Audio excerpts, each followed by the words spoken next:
Doctor Pushpa Saxena ji की कहानी सुनाने जा रही हूँ। शीर्षक है पीले गुलाबों के साथ एक रात। फर्स्ट क्लास कूपे में अकेली ही थी कि तभी ढेर सारे पीले गुलाबों के अधखिले प्लास्टिक की बाल्टी से झांकते फूलों के साथ एक सैनिक अफसर ने प्रवेश किया।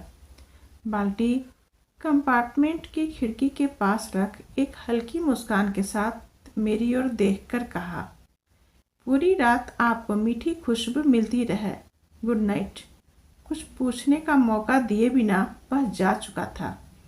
समझ में नहीं आया क्या रेल विभाग ने प्रथम श्रेणी के यात्रियों के लिए यह विशेष पुष्प सेवा प्रारंभ की थी। 5 मिनट बाद एक सौम्य सुंदर महिला आ गई थी। उम्र को चेहरे से पढ़ पाना मुश्किल था। उनकी गंभीरता प्रौढ़ता को छू रही थी और चेहरे का भोलापन कच्ची उम्र का भ्रम दे रहा था। कहाँ तक जा रही हैं? प्रश्न पूछती वह मेरे समीप बैठ गई थी। इलाहाबाद। चलो अच्छा है, साथ रहेगा। ये फूल? हाँ, कल सुबह इलाहाबाद में जेम्स का अंतिम संस्कार है। आपको पता है वहाँ अंतिम संस्कार कहाँ होता है?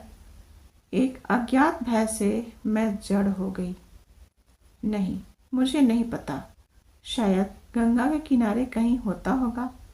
पर आप तो शायद क्रिश्चियन है ना? ठीक कहती हैं। हम क्रिश्चियंस में मृतक दफनाए जाते हैं, पर आजकल कुछ क्रिश्चियंस भी हिंदू रीति से अंतिम संस्कार चाहते हैं। जेम्स की भी आखिरी इच्छा यही थी। ओह, ट्रेन लेट तो नहीं होगी? इसके लेट होने का तो प्रश्न ही नहीं उठता। सीधे दिल्ली से चलकर बस कानपुर और इलाहाबाद ही रुकेगी। अंतिम संस्कार तो 10 बजे के पहले नहीं होगा, कहती महिला के चेहरे पर आश्वस्ति के भाव उभर आए थे। मेरी दृष्टि बार बार पास रखे पीले फूलों पर अटक जाती थी। इतने सारे पीले गुलाबों के मध्य एक भी लाल गुलाब नहीं। फूल हमेशा से मुझे बहुत प्रिय हैं, पर आज यह एहसास बार बार सिहरा जाता था कि पास रखे ये फूल जो अभी पूरी तरह खिल भी नहीं आए हैं, शायद सुबह होने तक ठंडी हवा के कारण खिल जाएं। कुछ देर बाद ही ये मुस्कुराते फूल एक निर्जीव शरीर के निकट होंगे, तो क्या उस शरीर पर इनकी मीठी गंध कोई प्रभाव डाल सकेगी? क्या यह सुगंध उस सुप्त शरीर को मीठी नींद से जगा सकेगी? महिला के चेहरे पर भी उन्हीं फूलों जैसी उदास सुंदरता थी। शायद मेरी दृष्टि उन फूलों पर गड़ी देख वे बोली थी, जेम्स को पीले गुलाब के फूल बहुत पसंद थे, इसीलिए दिल्ली से ले जा रही हूँ ताकि आखिरी बार उसकी पसंद का उपहार दे सकूं। जेम्स आपके कौन थे? मेरा होने वाला पति। आई एम सॉरी, विवाह के पूर्व ही चले गए। बहुत दुख है। कुछ अजीब सी हंसी के साथ वे बोली थी। जेम्स की पत्नी और बेटा इलाहाबाद में ही हैं क्या? जेम्स एक बड़ा हार्ट स्पेशलिस्ट था। 2 सप्ताह पूर्व दिल्ली एक मेडिकल कॉन्फ्रेंस में आया था। कॉन्फ्रेंस के बीच ही हार्ट अटैक हो गया था। 2 हफ्ते दिल्ली के अस्पताल में मुश्किल से रहा। डॉक्टरों ने उसे 6 सप्ताह तक आराम लेने को कहा था, पर वह जिद पर अड़ गया। अपने घर जाऊंगा, अपने लॉन में पहुंचते ही ठीक हो जाऊंगा। मजबूर होकर दिल्ली के एक डॉक्टर के साथ उसे वापस इलाहाबाद भेजना पड़ा था, पर 2 दिन भी तो वह पूरे नहीं कर पाया। आज प्रातः उसकी पत्नी का स्पेशल मैसेज मिला। अपने पुराने घर में अंतिम सांस तोड़ते जेम्स ने अपने लिए हिंदू विधि से अंतिम संस्कार की इच्छा व्यक्त की थी। जेम्स से कभी भी न मिलने की कसम इस मैसेज पर तोड़नी पड़ी।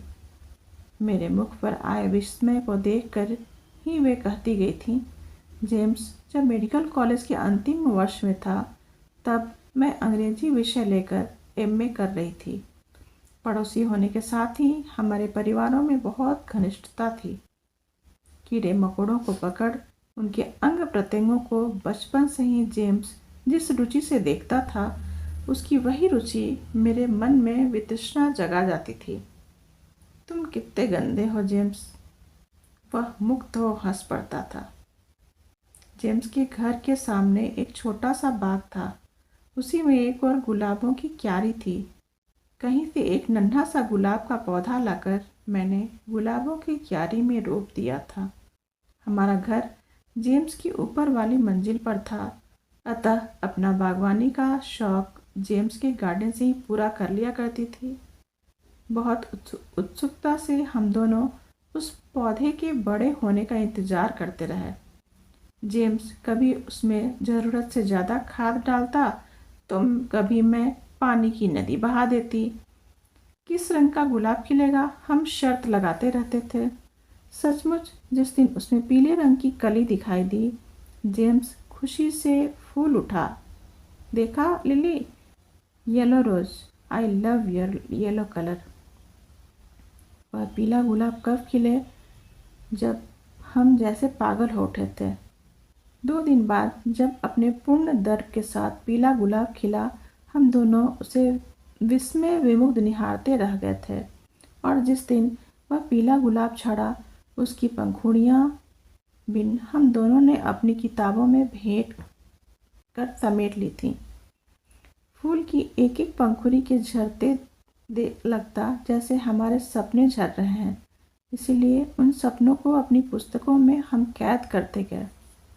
पढ़ाई पूरी कर जेम्स जब मेडिकल कॉलेज में मृत्यु से जीवन के लिए संघर्ष करता, मैं अंग्रेजी विभाग के सामने फैले हरे लॉन के किनारे लगे मॉल्सरी के पेड़ों की छाया तले बैठ शैली और किट्स की मनचाही पंक्तियां दोहराती गुनगुनाती रहती। जेम्स हाउस सर्जन के रूप में काम कर रहा था। अक्सर आकर अस्पताल में हुई मौतों और दुर्घटनाओं का वर्णन कर मेरा मूड खराब कर दिया करता था। सच कहना जेम्स, हर दिन मौत को इतना करीब से देखते तुम्हें दुख नहीं होता? मैं कहती। पहले होता था, पर अब तो रूटीन जैसा हो गया है। ये मरना जीना तो चलता ही रहता है। मेरे ख्याल से तो आदमी को अगर कुछ बनना है तो नित्यांत व्यवहारिक होना चाहिए। तुम बहुत क्रूर हो। सच, सारे डॉक्टर एकदम हृदयहीन होते हैं। मेरी आंखों में सीधा देख ऐसा कह सकती हो? मंदस्मिति के साथ जेम्स ने पूछा था। लाज से आंखें नीची हो गई थीं। घर के सामने पीले गुलाबों की अब एक अलग क्यारी बन गई थी। बहुत सुनहले पीले गुलाब हमारे मध्य कब उगाए हमें पता ही नहीं चला।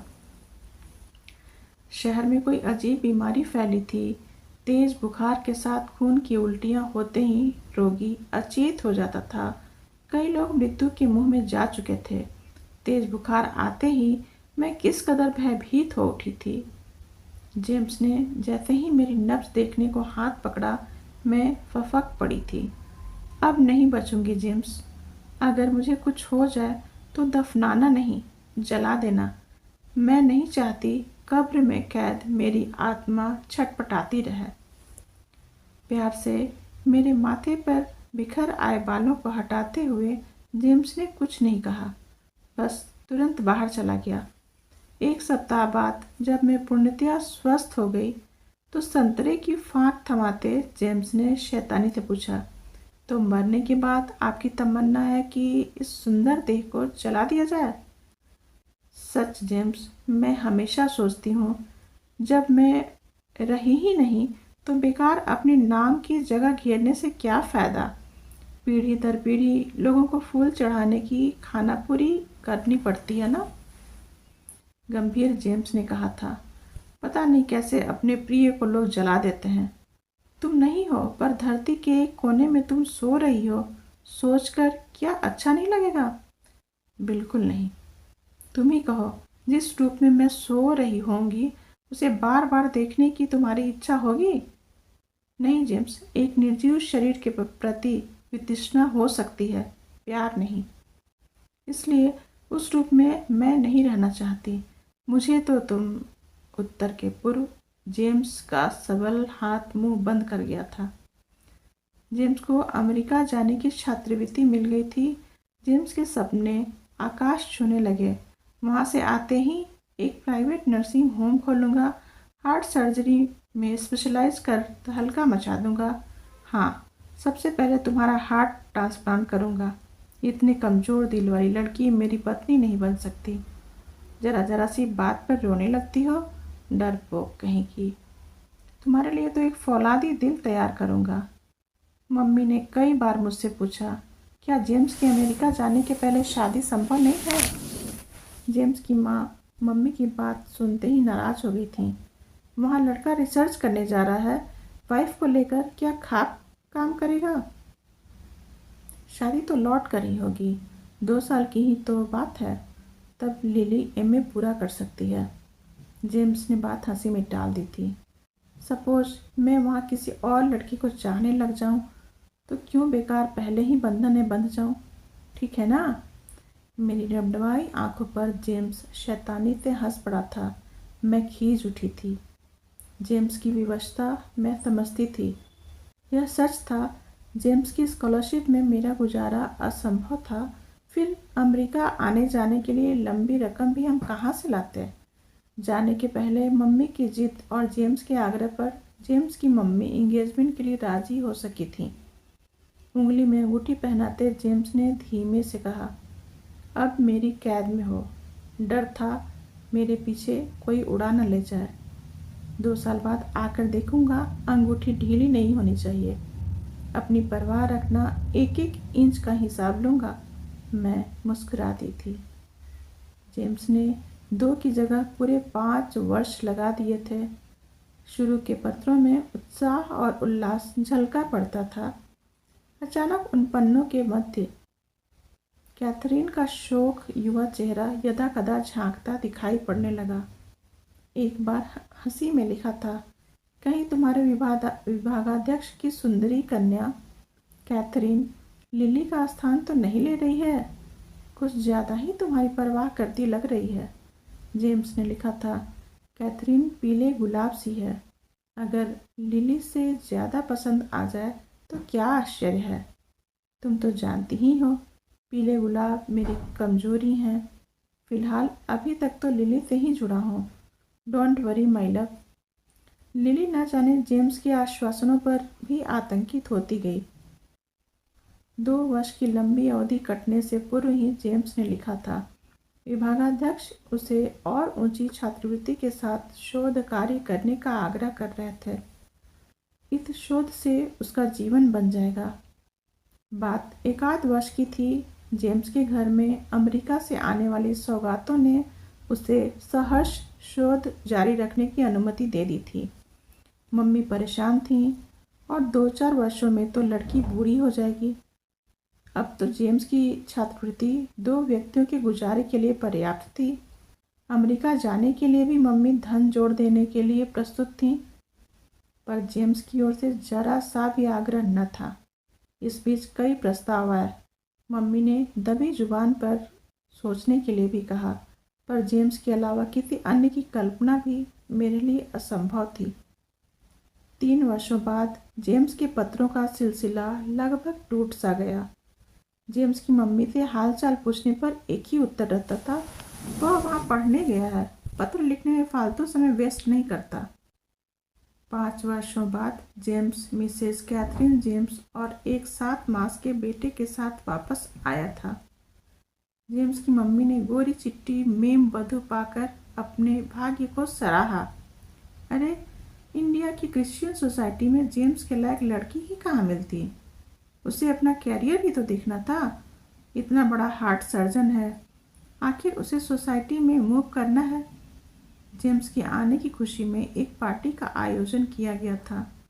एक पीले मुरझाए फूल के साथ इंगेजमेंट रिंग और शुभकामनाएं छोटे भाई द्वारा जेम्स तक भेजकर मैं अंधेरे कमरे की खिड़कियां तक बंद करके बैठ गई थी। मम्मी बड़बड़ाती रह गई, बेशर्मी की भी हद होती है। प्रभु जरूर इस अन्याय का बदला देगा। कानों पर उंगली रख वह चीख उठी थी, मम्मी प्लीज चुप रहो। मम्मी सहम गई थी। फूल देखता जेम्स एक पल मौन रह गया था। भाई कहता गया, जेम्स व्यस्तता के कारण लिली के पास नहीं आ सका। समय पाते ही वह जरूर आएगा। पर अब क्या लिली के पास जेम्स के लिए समय शेष रह गया था? जम्मू के कॉलेज में अंग्रेजी प्राध्यापिका पद के लिए डॉक्टर लिली को बार बार बुलाया जा रहा था, पर मम्मी न जाने किस आशा में उसे रोके हुई थी। पार्टी के दूसरे दिन सुबह लिली किसी की न सुन जम्मू के लिए निकल पड़ी थी। तब से वह वहीं की होके रह गई थी। घर से आए पत्रों द्वारा ज्ञात होता रहता था कि जेम्स ने एक प्राइवेट नर्सिंग होम खोल लिया है। उसकी शहर में बहुत प्रतिष्ठा है। साथ ही यह भी सुनती रही, नए बंगले के सामने पुराने घर से पीले गुलाब के सारे पौधों को निकलवा कर लगवाया है। जेम्स बार बार लिली से मिलने आने का आग्रह करता रहा, पर लिली हमेशा उसके आने के दिनों में अति व्यस्त या कहीं बाहर जा रही। कैथरीन के एकाध पत्र आए थे। वह उस लिली से मिलना चाहती थी जिसकी हमेशा जेम्स प्रशंसा किया करते थे। लिली हर पत्र के उत्तर में मात्र अविचलित रही। कल फोन पर कैथरीन ने बताया, जेम्स उसकी बहुत याद करता है। और आज सुबह उसी कैथरीन ने बताया कि जेम्स की आखिरी ख्वाहिश है उसका अंतिम संस्कार हिंदू रीति से किया जाए और इसकी सूचना लिली को जरूर दी जाए। सूचना पाते ही लिली रुक नहीं सकी। प्लेन से दिल्ली आई और अब यह ट्रेन पकड़ी है। उसने मेरी भावनाओं की कद्र की। वह अंदर से हमेशा मुझे चाहता रहा, वरना क्या बरियल की जगह मेरी इच्छा के ही अनुसार हिंदू रीति से अंतिम संस्कार मांगता? God bless his soul. उसकी आवाज़ भीग गई है। मेरी निगाह फिर पास रखे गुलाबों पर अटक गई। कहानी समाप्त। धन्यवाद। कहानी पसंद आए तो इसे लाइक, सब्सक्राइब और शेयर ज़रूर करें। धन्यवाद।